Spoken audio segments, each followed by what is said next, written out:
We have Mayakashi, of all things. We have more Kashtira, and is that Tri-Brigade Sprite? Or Lyrilisk without Sprite? Oh, wow, even better. Make sure you guys smash the crap out of that subscribe button so you guys don't miss out on more awesome content. We have a Mayakashi deck. Now, the thing that actually makes Mayakashi a semi-scary deck is a Ghost Meets Girl, a masterful Mayakashi Shiranui saga. So it lets you tribute a Mayakashi or Shiranui Synchro or Link monster, alright? Neither player can special summon from the hand deck or extra deck for the rest of this turn. Graveyard, 100% okay, alright? And then you can banish this card from your graveyard to target one of your banished zombie monsters. Return it to the graveyard. You can only use one of these effects per turn, and only once that turn. So how do you feel about the fact that they gave Mayakashi a floodgate? Well, the thing about this that makes this deck so good is, like, their link climbing tools are not like once per turn. Alright, they can basically step through all of their extra deck pieces, load up their graveyards with no problem whatsoever, and then they're set for the game. Alright, they've loaded up, they're ready to go, and then that means that the opponent's going to have to, you know, find ways to go through an entire board. Problem is, the deck's kind of susceptible to Nibiru, so there's that.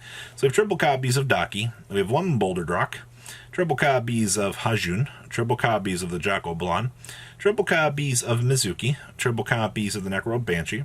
We have triple copies of Yuki Masume. Then we have one Call by the Grave, one Foolish Barrel, triple copies of the Mayakashi Return. We have one 1-for-1, two copies of Pot of Desires with two copies of Pot of Prosperity for filtering.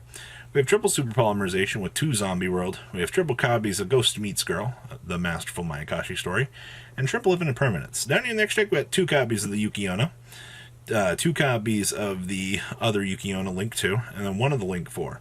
Then we have two copies of Yoko, one copy of the Tsuchigumo, one copy of Tengu, one copy of the Ouroboros, and one copy of the Skeletal Mayakashi. Then we have one Starving Venom, one Mud, one Garuda, and one Dragon Necrosoul here, wrapping up your Mayakashi deck. Next up here is our Kashtira deck. Now, pre-game is going to be pretty good for this deck because they're going to get access to more Dimensional Fissures and more Macrocosmo until a Rise Heart comes out. Once a Rise Heart comes out, you're going to see this deck's story change massively, where you're going to see this deck warp into an entirely different monster, and it's going to devastate players so much. It's going to be crazy. So we have two copies of Ash Blossom and Joy Spring, triple copies of Dimension Shifter, triple copies of Good Ol' Fenrir, we have triple copies of Good Ol' Ogre, and we have triple copies of Unicorn with two copies of Psybeast. Then we have two copies of the Spellbook Magician of Prophecy. The Spellbook package for this deck, while it might not look it, is actually pretty important. You do need the ability to filter and draw in 2 outs until we get the Arise Heart package. We have two Cosmic Cyclone, one Dimensional Fissure, triple Birth, triple copies of Sacred Sword of the Seven Stars, two Spellbook of Knowledge, two copies of Secrets, two Talents, one Upstart Goblin, triple Infinite Permanence, two Preparations, and one Mini Macrocosmo. Then we have one copy of the World Gears of Demarugi, one Unicorn with one Phoenix, we have one Dagger, one Soldier of Chaos with one Axis Code Talker, one Flare Metal with one Diabolsis, one Big Eye, two Shangri-La, one Zeus, one Dragon of Annihilation, one Chang Ying, and one Baron. Side deck here we have two Jerusalem, triple copies of Magnanut, one Cosmic Cyclone, triple copies of Hadoken, one Harvest of the Duster, triple copies of Solemn Judgment, and two copies of Summon Limit here, wrapping up your very, very, very interesting take for this. Like I said, the pregame is where we're at for this deck before, you know, it evolves into the monster that you're about to absolutely strongly dislike here in the future, but it's going to be interesting when that happens. Next up here was a Lyricalisk Tri-Brigade deck. Now, you're going to get the chance to revisit some Recital Starlings with this build, and you'll get the ability to see, you know, F-Zero become way more consistent for this deck.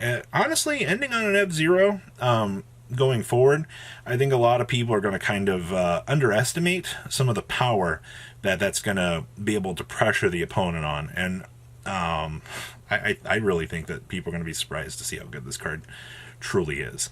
So we have triple copies of D. Crow, triple copies of Effect Veiler, two copies of Cobalt Sparrow, one Sapphire Swallow. We have triple copies of the Turquoise Wobbler, triple copies of Fractal, 2 copies of Karis, 2 copies of Tri-Brigade Kit, we have triple copies of Nerval, we have 1 copy of Call by the Grave, triple copies of Cosmic Cyclone, 2 copies of Tenki, 1 Foolish Barrel, and triple copies of Forbidden Droplet. Then we have triple copies of Bird Call, 1 for 1, triple copies of Infinite Permanence, and then 1 copy of the Revolt.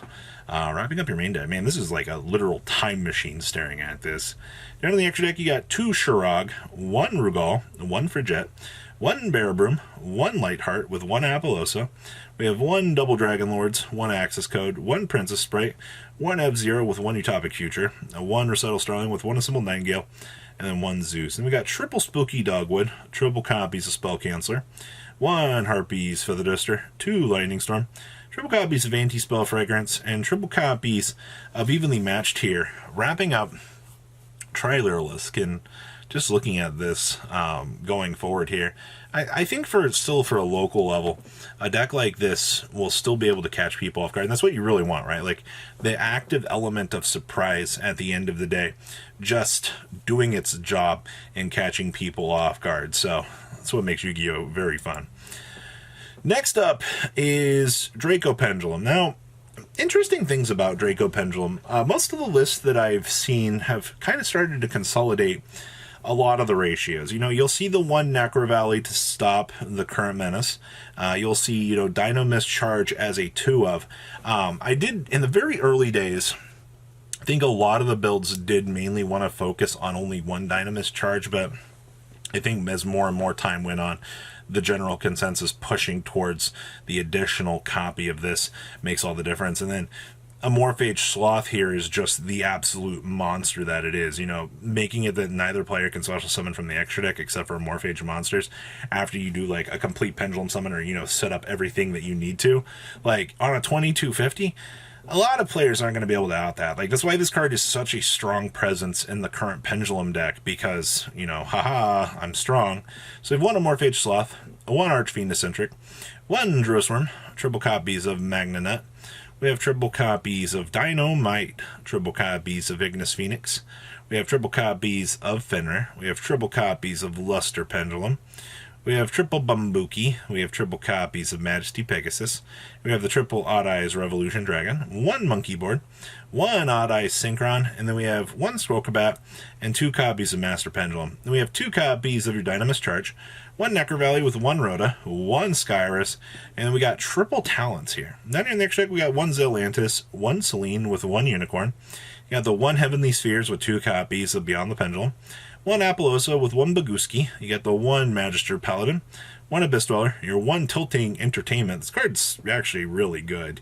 I know a lot of people like to discount this card, but it's good. We have 2 Ignister Prominence, 1 Baron, and 1 Dinosaur Power, wrapping up your Pendulum list. Not too bad. And then last but not least here, we have Cyber Dragons. Man, I feel like I'm in a time capsule yet again. Seeing something like Cyber Dragons, you know, maybe not so much keeping up with, you know, the format, but on a localized level out here, you know, where you continue to see all sorts of random things catch people off guard, you know, all sorts of OTK machines.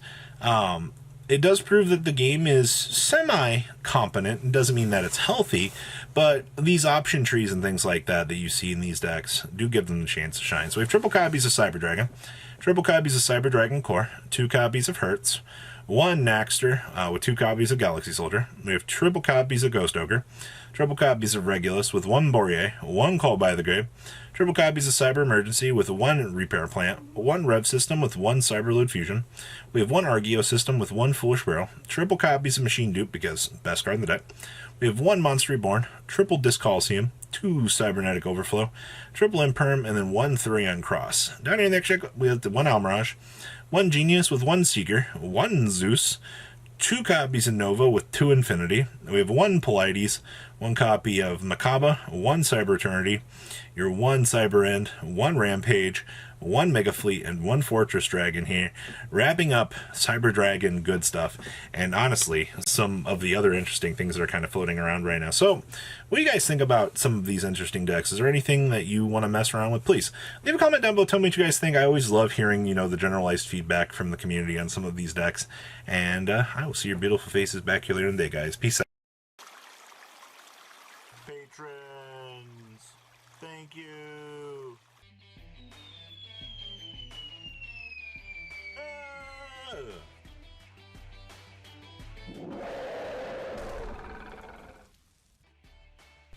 Thank you so much for watching. Check out these other videos.